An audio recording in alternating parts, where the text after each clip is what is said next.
The way to think differently is to act differently and get comfortable with being uncomfortable. Welcome to the Unlearn Podcast, where host Barry O'Reilly seeks to synthesize the superpowers of extraordinary individuals into actionable strategies you can use to think big, start small, and learn fast, and find your edge with excellence. Here's your host, Barry O'Reilly. Welcome to the Unlearn Podcast. On this episode, I'm delighted to be joined by Tanya Cordrey. Tanya is a passionate leader, passionate about growing businesses and people. She's led amazing teams that focus on delivering amazing experience and exceeding customer expectations all over the globe, building wonderful products with passionate people and curious teams. She's led international expansions in marketing, e-commerce, financial services, across startups, growth, and successful turnaround businesses. She's led teams at companies like the BBC, eBay in its early days, Zopa, and most recently held the Chief Digital Officer role at the Guardian Media Group, overseeing their transformation from print to global information distributor. Today she serves on boards, from Clark Shoes to many more, and consults with many leading organizations. She's seen a lot, led a lot of difficult change, but it all started in the most unique of places.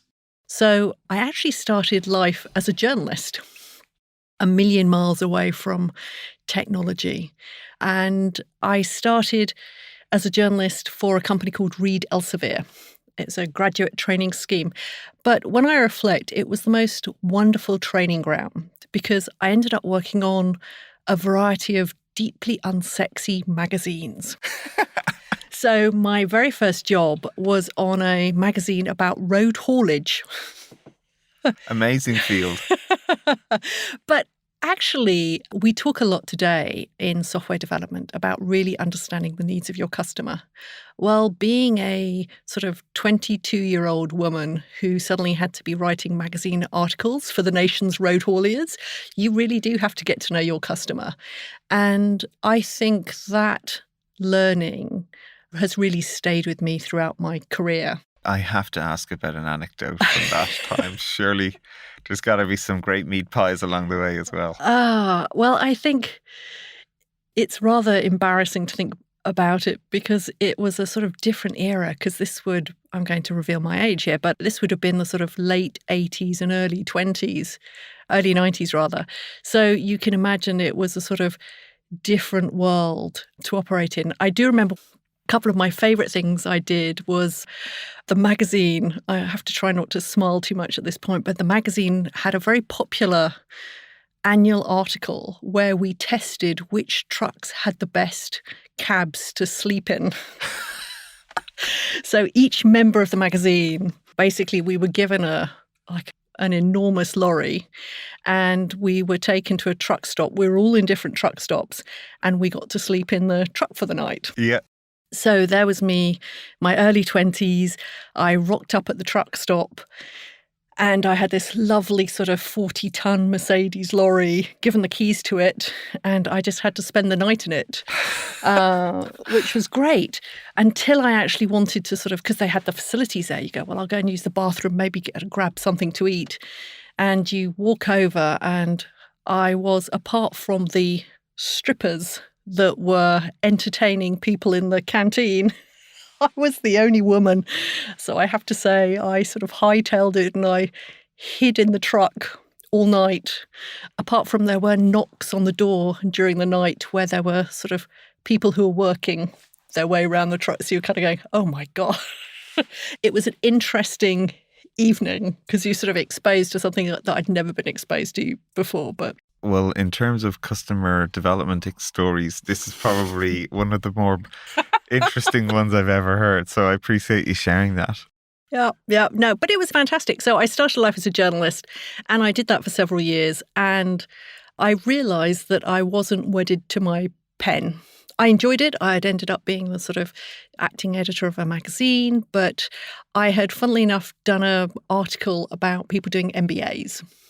And in the UK at that time, it was quite an unusual thing to do an MBA, particularly coming from the sort of background I had.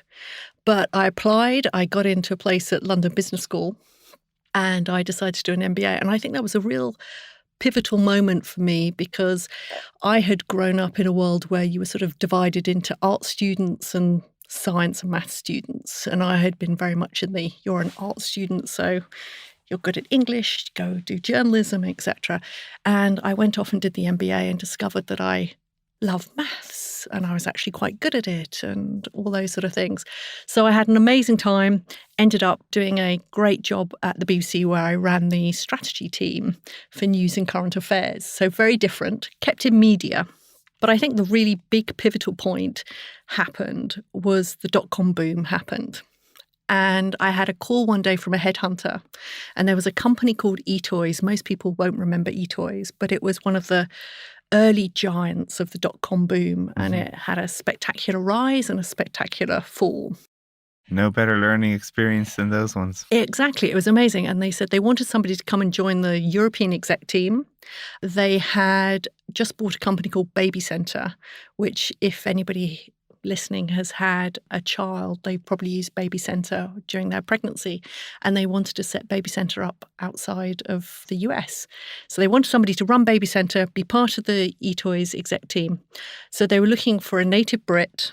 They wanted somebody who understood content, but being an American firm, they wanted somebody with an MBA. Amazing. I suspect there were very few of us, if there was anybody else in the UK that had that criteria at the time, who met the criteria at the time. And it was the most wonderful, wonderful journey for 2 years where you're thrown into a completely different environment. And talking about unlearning, you just have to sort of unlearn everything you've done, just work in a completely different way. And that way today looks a lot more familiar because you're sort of testing and you're working in small teams and you're getting data about your users. But it was just phenomenal to live through hyperscaling. Well, what's really fascinating though, and as I can see as I'm talking to you, you're someone who actively puts themselves in somewhat unfamiliar or uncomfortable, or maybe what most people would say is, why are you doing that? They're almost curious as to, because you're sort of going against the grain in some respects. When you're a journalist and you want to start studying mathematics, or you're getting involved in technology groups, or, and as you said, this isn't today, this is, and you were starting out. So you're going up against many social norms. How do you sort of work your way through that? Because I think many people probably don't realize the challenges that's involved with when you're trying to do something different, and the societal pressures, your peer pressures around you, asking you like, why would you want to do that? Yeah, it's interesting. I've never really spent too long reflecting on it, but a couple of thoughts spring to mind is that, one, I think I like being in high-paced environments with really fantastic people. And as a result, I seek them out. So I think that's probably one, because every place I've worked sort of ticks a box to do with that. I don't think I would be the sort of person who could settle in a company that returns sort of growth of about 1-2% every year, and you're tasked basically with don't muck it up. So I like change. I should say that I don't wish to give the impression that I'm somebody who likes taking enormous risks. Actually, I think with my career, I like what I see as a safe bet is the wrong word, but every step I felt sure that it would yield good results. So doing an MBA when not many people were doing MBAs, you could see that that was a really key skill set that was going to be more in demand. The same with going and working in technology, at the time I thought eToys was going to be a phenomenal success. Of course, yeah. But even though it wasn't, that was an amazing skill set, and it served me well for many years, was that I was somebody in the market who actually had experienced those things when other people had yet to do it. So again, that sounds as if it was rather more calculated than it really was, but it wasn't sort of taking a blind leap into the unknown. But when eToys failed, I just knew that I wanted to stay in that environment. So I joined a company that was little known in the UK at the time called eBay. Never heard of them. No. And I was so lucky because I enjoyed myself at BabyCenter and eToys phenomenally. And I thought that I'm probably never going to find somewhere that's going to be just as much fun and go through such crazy growth. And eBay was that company. And this time the growth didn't go down. It just kept going up and up and up. I think it's probably one of the most perfectly designed business models I think we've ever seen. Yeah, it was incredible. So you learned a lot along the way. But I think one of the real pivotal points for me at eBay was it was fairly early on in my career at eBay. And I ended up working on a project which I worked with a couple of other colleagues in other countries. And we came up with the sort of request to eBay US that we wanted to introduce fixed price selling. So eBay at this time was only auctions, and the US initial response was, that's a crazy idea. It'll cannibalize. It's never going to work. It'll cannibalize what we're doing. But good on them. They basically turned around and said, well, Tanya, if you can persuade all the other international countries that they want fixed price selling, then we'll do it. We'll give it a go. So now I'm wondering, how did you do it?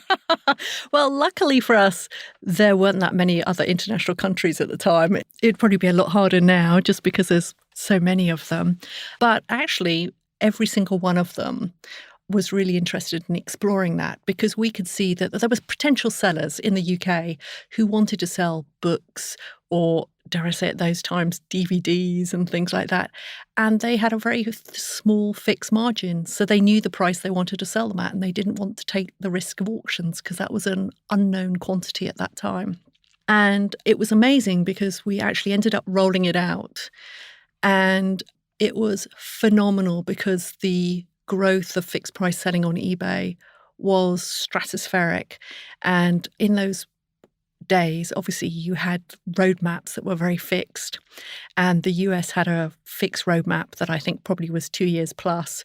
But within a few days of seeing the results of fixed price selling outside the US, they did what was called a 911 project and basically said, oh my God, we need to roll that in the US. And it was a runaway success. And for me, it was incredible because you had been part of these companies that were big brand names that had really got onto the scene very quickly. You were scaling very quickly.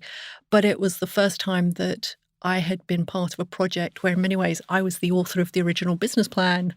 Where you go, oh, goodness me, this has had hundreds of millions, if not billions of pounds impact in terms of revenue. And that was just fantastic for me for this point about learning to think big.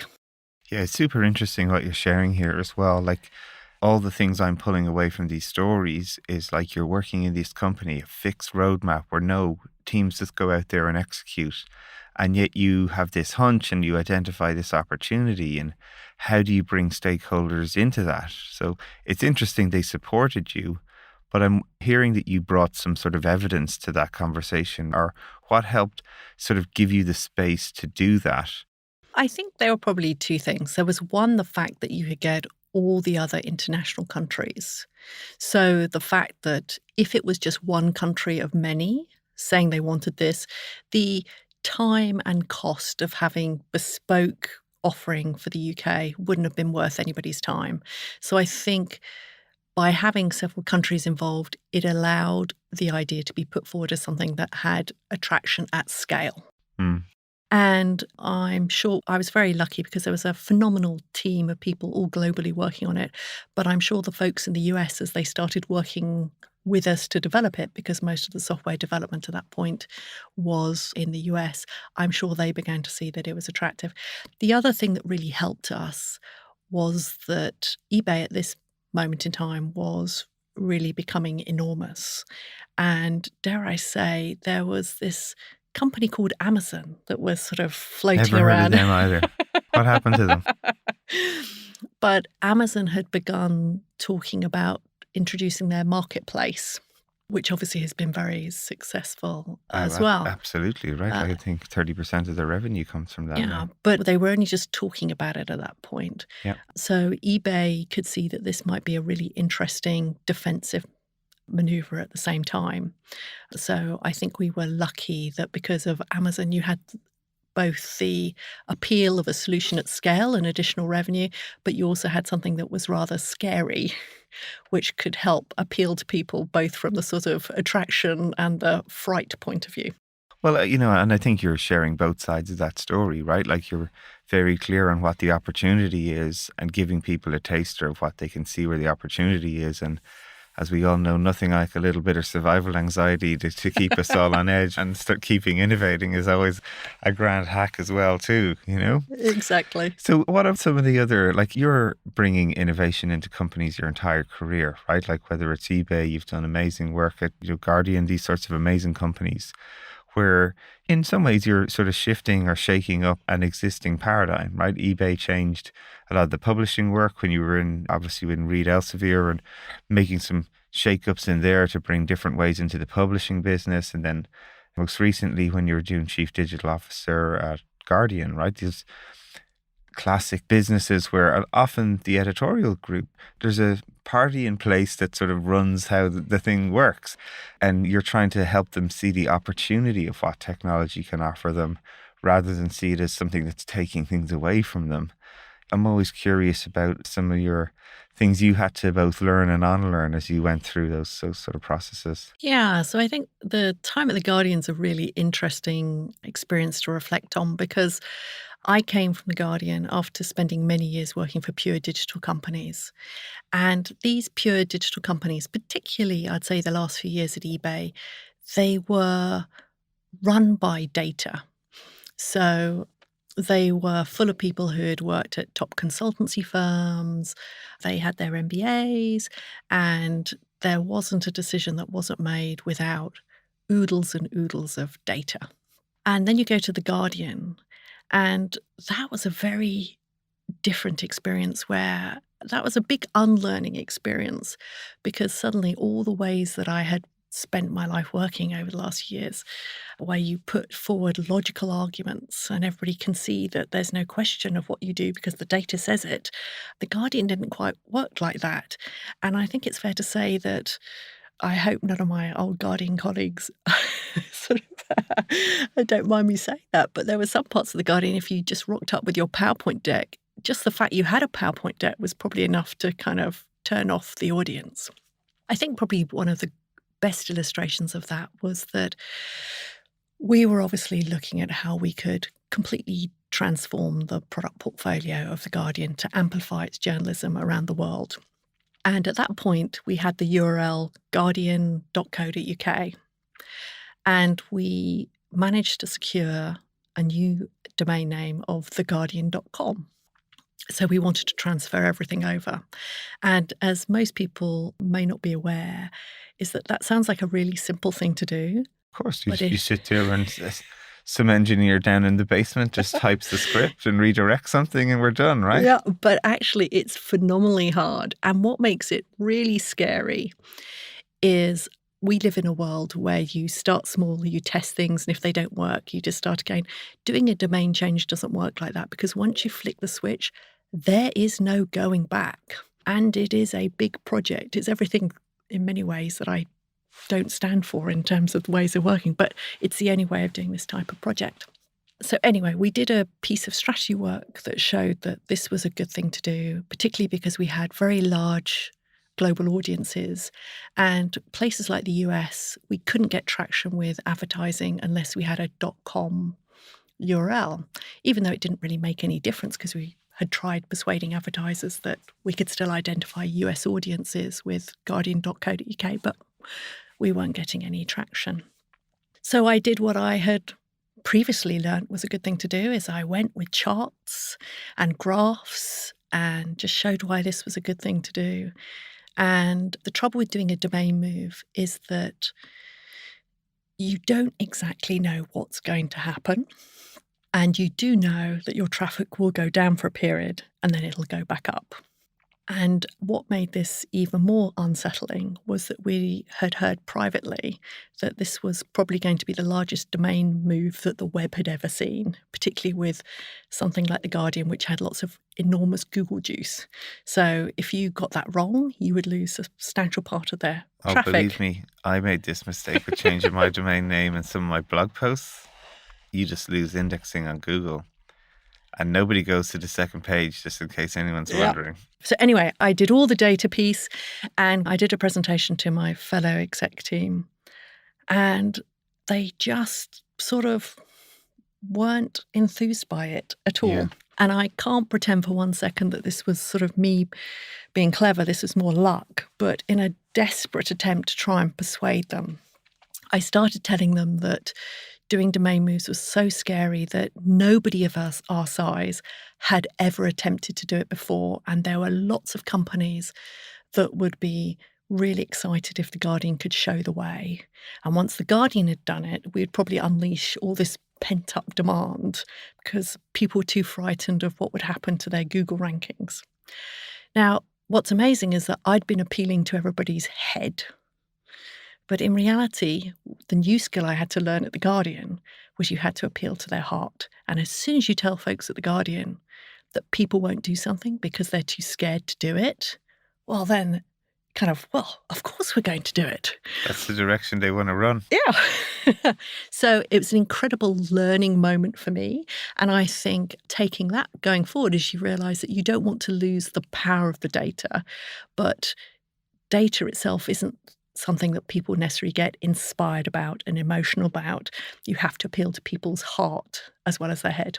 Yeah, I think that's such a great point for people to reflect on as well. You're also formulating a well-constructed argument, though, grounded in evidence and data to support the decision, but creating the aspirational vision for where people are trying to go. And I think when you have both those components, when you're either in eBay and you're trying to come up with new innovations to influence your stakeholders as to why they might go after another idea and bring more countries together to do that, whether you're in an organization like The Guardian, where understanding your sort of internal customer and knowing what's going to help resonate with them, but have the confidence of the data, like the work that you've done to form your opinion, to tell your story, is also key.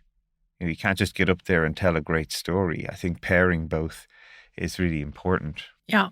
And I think nowadays, I left The Guardian over 3 years ago now, and starting to do board work, that's also been a period of unlearning, because being a non-exec director or a member of a board of advisors, your role is very different from when you're an executive. Oh, yes, I know this one all right. And again, you have to go through a rather painful period of unlearning, because you can't just sit there and, not that as an executive you kind of sit there and tell people what to do every day. I don't wish to be trite about it, but you can't as a board member be too directional. You have to be more aware of the governance and use more skills around persuasion.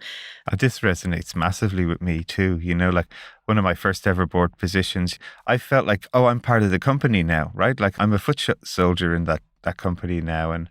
And when I make suggestions, people will pick them up and hopefully use them or execute on them. And, the whole style of helping people make decisions or being able to make action happen from suggestions it's very different. Like it's more like coaching rather than consulting. And you have less ability to actually get in there and do the work in many instances, or you're trying to encourage people find the answers for themselves. Yeah, and you're also wrestling, I find, sometimes with fellow board members who are also finding you a bit of a sort of strange new sort of person on the board, because boards traditionally haven't had somebody who understands about product and technology. So they're like, what on earth is this person talking about? Now, the great thing is I've had a very warm response wherever I've been, but you're also helping the other board members realize that these are things that companies today need to put front and center to help with their success. So there's a sort of period of unlearning for my fellow board members just by my presence. Absolutely right. And I think there's a huge amount that has to happen in that space.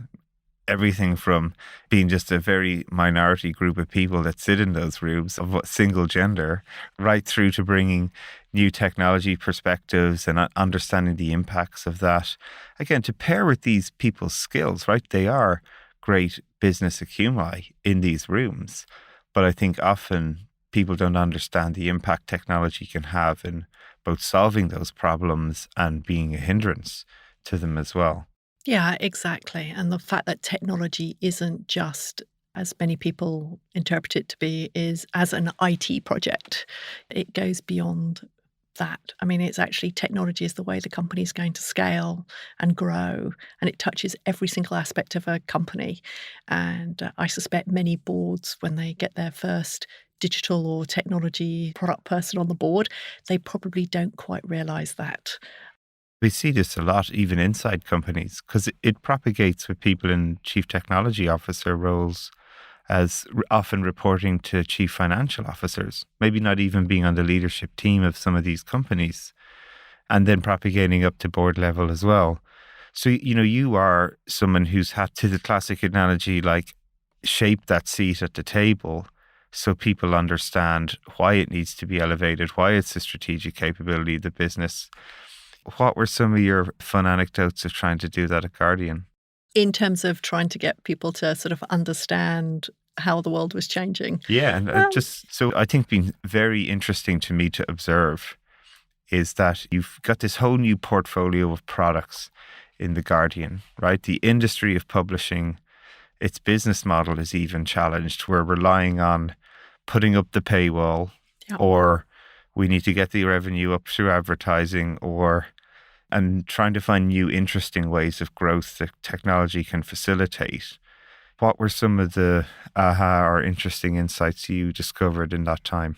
I think looking back, what was really interesting was that there are sort of different phases at The Guardian.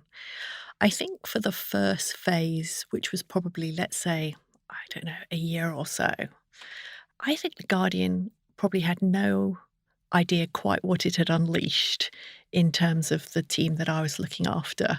So I was originally given the job. I was already at The Guardian because I was doing a sort of project, and they asked me to step in as the person looking after the product, engineering, data teams, etc.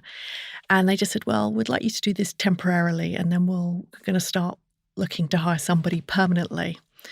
And I was both terrified and excited, but I took the very conscious decision that I would really like the job permanently. And I took the conscious decision that I'd rather not get the job because I tried to change too much than not get the job because I tried to change too little. That's a great operating principle. Yeah. So I just went hell for leather on changing as much as we could possibly do in that period of time. And I was very fortunate because there were lots of amazing people already in the team, but things like the ways of working weren't quite sort of operating correctly. And there was amazing support in various parts of the organisation as well, which I think were really critical for success. So the first phase, where we literally looked at what was the right product strategy, making sure we had the right people in place and making sure we had the right ways of working, we just changed everything. And one of the things that really made a big difference, and it probably doesn't sound that exciting maybe, was that I was lucky we got some folks in called AKF Partners, and I've subsequently done various projects with them as they come in Europe, and they're a bunch of ex-global CTOs who work with companies, and they tend to work on short, sharp projects, and they came in and they basically took a look at our tech stack at The Guardian. And very quickly, working with the team, they got the team very enthused around fixing the things that weren't working. And we were living in a world where we were only deploying once every 2 weeks. When we did that, all the editorial teams had to go down because nothing could be published. It was meant to only take a matter of minutes. When it didn't go well, it suddenly took hours. Being part of a 24-hour news operation that can't publish. That's not going to work so well for you, I imagine. Exactly. But this was a really critical thing because it forced us to confront, and actually not confront in a bad way, but confront with some enthusiasm and a lot of passion to really address some of the sort of core platform issues. And I realised with hindsight why that was such an important thing to do, because it allowed the team going forward to work in really amazing ways of working. So it allowed us to we could suddenly deploy as many times as we want during the day. It allowed us to quickly experiment. It allowed us to measure things, and it allowed us to build confidence and comfort around testing things, because if you tested something on this page, it didn't mean that this bit of functionality over there fell over. So building that environment from a sort of technology point of view turned out to be a phenomenally great step.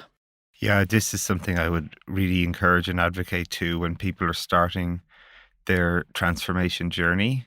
I think they often undervalue or recognize the power of having a technical capability that allows you to work in small batches and to constantly ship, paired with a great product discovery strategy of prototyping and testing with customers. That one of the things I talk a lot about is creating a flywheel. Yes. And this idea of, when you can tackle the software deployment problem and build a capability that lets you deploy when you want, it means you can experiment when you want. And when you start to bring your product discovery lens and capability to that technical capability, you really start to spin product teams where they can own problems, they can iterate, they can tackle things. And this is, I think, where the real surprising innovations start to happen, because the teams are connected. They own the problem. They're connected with the customer. They can tweak the dials when they want, how they want, and get the data to start making really great decisions. Yep. And I think that seems to always be missing with a lot of these agile transformations, because they just talk process, build teams, but they miss the technology component completely, I find. Yes. I mean, obviously, I'm a huge fan of Agile, but Agile is a capability. It's not a strategy. And I think too many teams think by just trying to improve ways of working, you'll do enough. But I think when I think about the sort of second phase of The Guardian, I think I had probably got quite comfortable that we were motoring along and changing lots. And there's this sort of moment in time when the organisation suddenly kind of went, what the hell's happening here? I mean, they were excited about lots of the good stuff that was happening, but there's also this recognition that traffic is growing. This team seems to be getting lots of resources and investment, and there was questions of kind of why are they doing this, etc. And I think that's when teams going through legacy transformation need to realise the importance of communication and working cross-functionally. I think with hindsight, we probably didn't do it quite quick enough. So there were a few sort of bumps and bruises where suddenly parts of the organisation were beginning to bristle with some of the stuff that we were doing. But actually, by encouraging other parts of the organisation to get involved and participate, we soon won lots of converts on the way that we were working. A really good example of that would be we took the decision to redo our website. And not surprisingly, we wanted to do it in a way where we avoided a big bang relaunch. So we wanted to be building something which had lots of small changes. We'd be doing lots of experiments. We'd really put the customer needs front and centre and understand what the customer wanted. And this was quite a different way of working than The Guardian had worked traditionally. Again, to your point about the organisation unlearning, because traditionally, I'm not sure data would have been used much in those sort of projects. You would have probably have started with what the hypotheses were internally and not necessarily thought too much about customer needs. And success was often viewed as how many awards you had won, because they're huge in that industry. So we then really tested the patience of the organisation, because we said we're going to ask for feedback along the way as well. So we're going to be very open and transparent and ask people's feedback so they can see the different things we're working on, the problems we're tackling. We want to hear what our readers have to say. And that was quite a kind of deep breath required by the organisation, because the feedback started coming in. I can't remember the exact number, but I think we ended up with like tens and thousands of pieces of feedback. And when you ask for feedback, Not surprisingly, most of it's negative. Of course, right? I often joke, like, especially in that industry, right? You get hundreds of ideas a day, right? I always joke, you only have to look at the opinion section of a Guardian or New York Times or The Economist, and there's an endless supply of ideas of how you could get better there. And of course, some of them are not necessarily the most complimentary at times. But again, this is super interesting for me, right? Because this idea of a flywheel, when you get the teams sort of spinning, these product teams that are building stuff, like they're agitating the organization in some respects. They're bumping into other departments and they're probably causing a bit of a ruckus. And I think that's a really important time for organizations. It's because in some organizations, they'll try to kill it because it's agitating. And then as your approach is describing, you saw that as an opportunity to bring people in to the team and have more of a ripple effect, I think, and make more momentum and make this flywheel even bigger by recognizing you needed cross-functional groups, by getting good with clarifying and communicating what you're doing and why, and bringing customer feedback into the equation, not just for the innovation product teams, but really how you're starting to rebuild the whole Guardian site, which is scary. Yeah, but I think I was very lucky that, not surprisingly, somewhere like The Guardian, I know it can be a bit of a Marmite brand, but it's packed full of innovative, creative, and thoughtful people. So it would be crazy to not try and harness them, actually. But we got all this feedback in, and what was really amazing was that people could see that once we got the feedback, we then communicated back out to users and we'd say, thank you very much for this feedback. Lots of you said you didn't like the font size and therefore we're changing it, blah, blah, blah. Or, for example, we might say a lot of you didn't like X change, but we're not going to change it because we still believe this is the right thing to do because of these reasons. So we were super transparent. And we found that by that approach, some of the people who were the biggest agitators externally against the changes ended up becoming some of the biggest fans because they understood more why we were doing what we were doing and the problems that we were trying to solve. I just think that's another fantastic hack for people to hear, because helping people feel like they're part of creating the change, even when they are necessarily might be giving negative feedback, but helping them feel like you're hearing what they're saying and you're taking action, and actually that they're now part of the story in many ways, our journey to build what you're trying to create, is a great way to turn people who are adversaries into actual allies of the change. And I think that's a very powerful but very important point I think you're making. Yeah, and to your point about the flywheel, obviously this is very much about the ways of working, but I think the starting point is what's the challenge we're trying to overcome. And The Guardian had a mission they articulated at the time to be the world's leading liberal voice, which we wrestled with because it's sort of being owned by a trust. It's a sort of very grand vision, but it's hard to sort of make real. But we ended up articulating it in order to make it real in terms of how we're going to measure success. And we ended up suggesting that we should set ourselves a goal on when we would become bigger globally than the New York Times. That's like a bit of cross-pond competition, huh?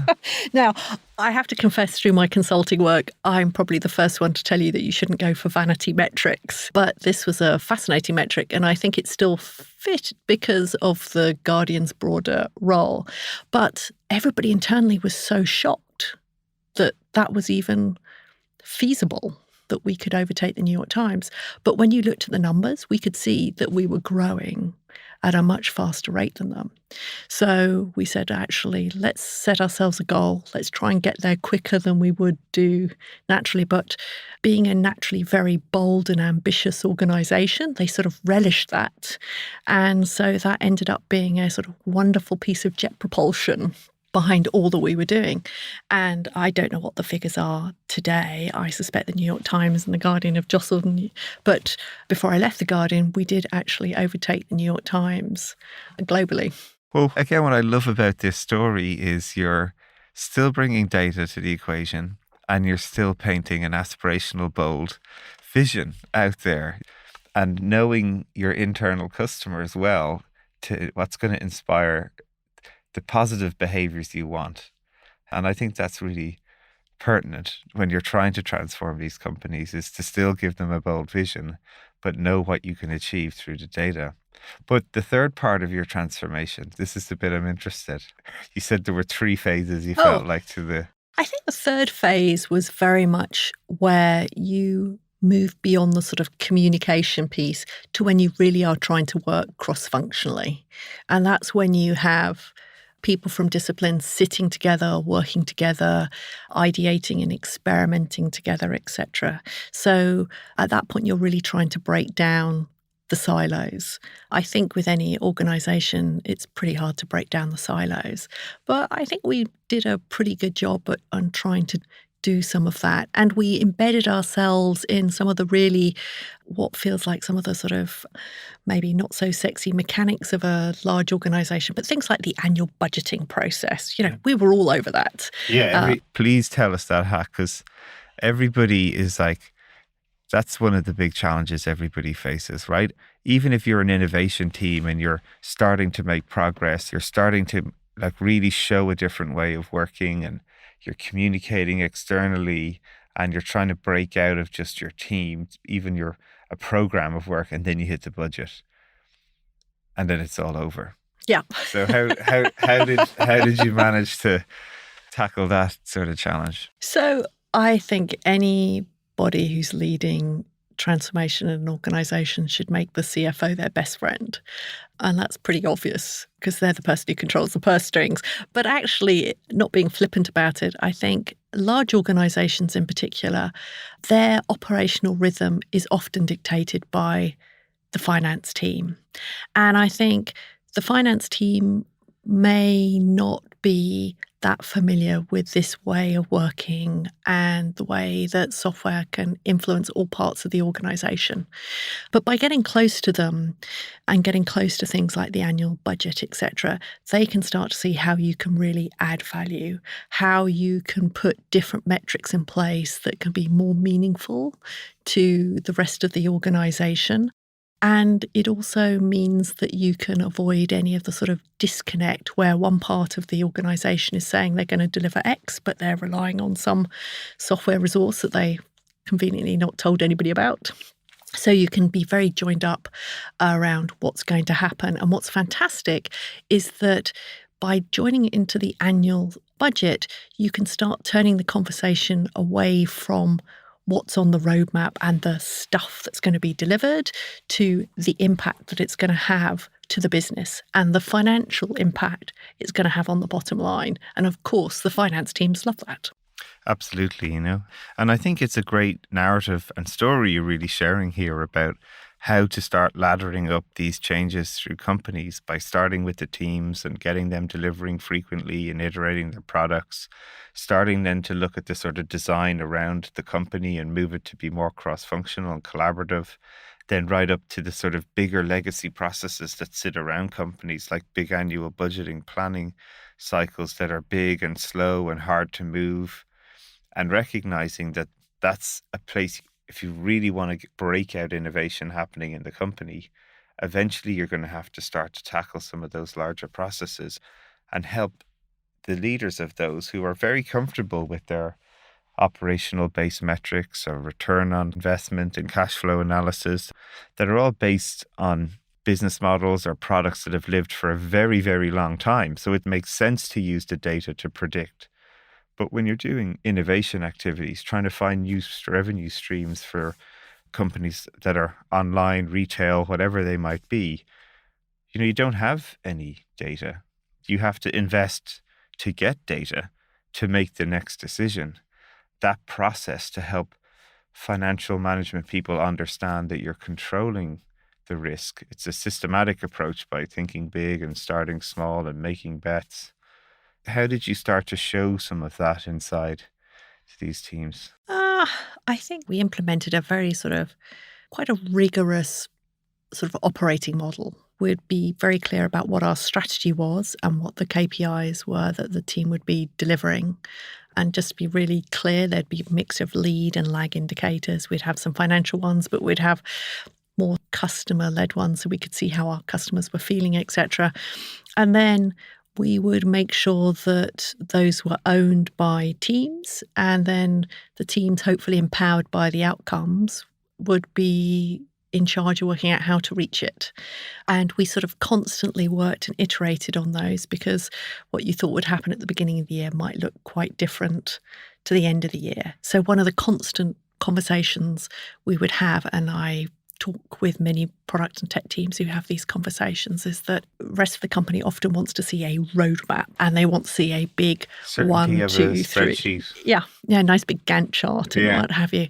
And I think this is one of the really hard unlearning pieces for many large organizations, because their experience of technology previously has been a bit around sort of traditional IT service department, where you do talk about sort of roadmaps, and the conversations are often based around cost. Yeah. So you have to help these parts of the organization to realize this is a very different conversation, because this is about growth and opportunity and revenue. And it's not a service model, because actually some of the most entrepreneurial and creative people in your organization very well may be your engineers, probably are your engineers, in fact. And this pattern is super interesting then, as you sort of ladder it up even in your current roles, as you're sort of not just in one company, you're being on the boards of multiple companies. Yeah. And you're trying to introduce the power of both product and technology to, I imagine, many businesses that might be retail, high street. What were some of the fun anecdotes that you've had to work through there? Well, it's tough as a board director, actually, because you have a lot of influence, but it's at the same time, it's relatively limited influence. So I think you end up having to be a bit of a board agitator. And you just poke the bear a little bit every so often. Exactly. I think somebody once described how they thought my role was, and I quite like the description. They basically said that they'd imagine that everybody would have a conversation, and there was a certain range in which the solution was going to be found.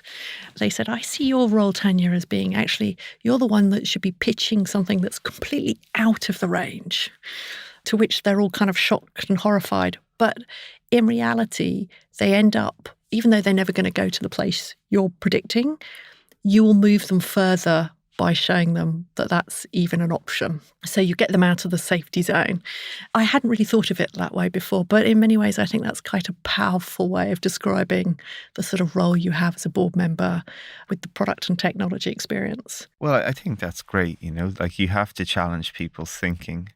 And if you tell them to go to the Milky Way, but they end up on the moon, that's progress. And I think there's a lot to be said there. Yeah, it's the same with teams, with the consulting piece, is that, often teams, weirdly, they can end up not being quite as bold as they could or should be. So they often need a little bit of help in trying to think more courageously. I totally agree. I see that all the time. In so many ways, we limit our abilities. We have such a linear mindset in terms of what progress looks like, and it drives such incremental thinking. And what I love about technology is it's often exponential. Yeah. Because the things that look that they're not really going to work and not have an impact, and then suddenly the technology might mature or figures itself out, and then you have this huge accelerated return. And we see it in so many, and of course, papers are a classic example of that, how quickly the internet has impacted our lives and changed business models and products and services. And I'm delighted to know that you're out there advocating for these organizations to start to change their ways and live it yourself. So looking forward then, what are you most excited about then at the moment? What are you looking to or feeling like there's opportunities or places that you want to go into next? Oh, well, thinking about myself personally. So there are probably a couple of things. So I think in terms of the sort of board and consulting work, I'm really looking forward to, say, another kind of continuing to do that, because it's really exciting seeing inside multiple organizations. What's exciting for me is that over the next year or so, I'll probably start working a lot more with some other consultancies. like the one I mentioned, AKF Partners, because actually I realised that it's quite fun going in as a consultant, but it can be quite lonely when you're a consultant of one. You're sitting with a company of one over here. And I've done some projects where you're part of a team looking not just at the product side and the strategy side, but also deeply into the technology. And those things obviously go hand in hand. And I think that's going to be a lot of fun where you get the opportunities of learning from lots of exciting people. I'm really excited for our industry as well, because it's at the point where a certain way of working has become accepted practice that big change is going to happen. So now lots of companies are realizing you ought to be kind of doing things in small units and experimenting a lot, etc. And I don't know what the next thing is, but I have enough grey hair to know that there will be one. And I'm excited because I suspect, looking in 2020, I suspect we're going to start seeing a new sort of evolution of what we're doing, because there are many companies that have still yet to adopt the practices that I know you and I would both advocate strongly for.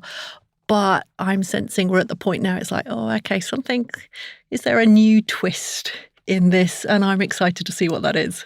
Well, I'm excited to be around to see when that happens too. It's been a real pleasure to have you on the show. Thank you very much for sharing your time and your stories. I really appreciate it. And I'm looking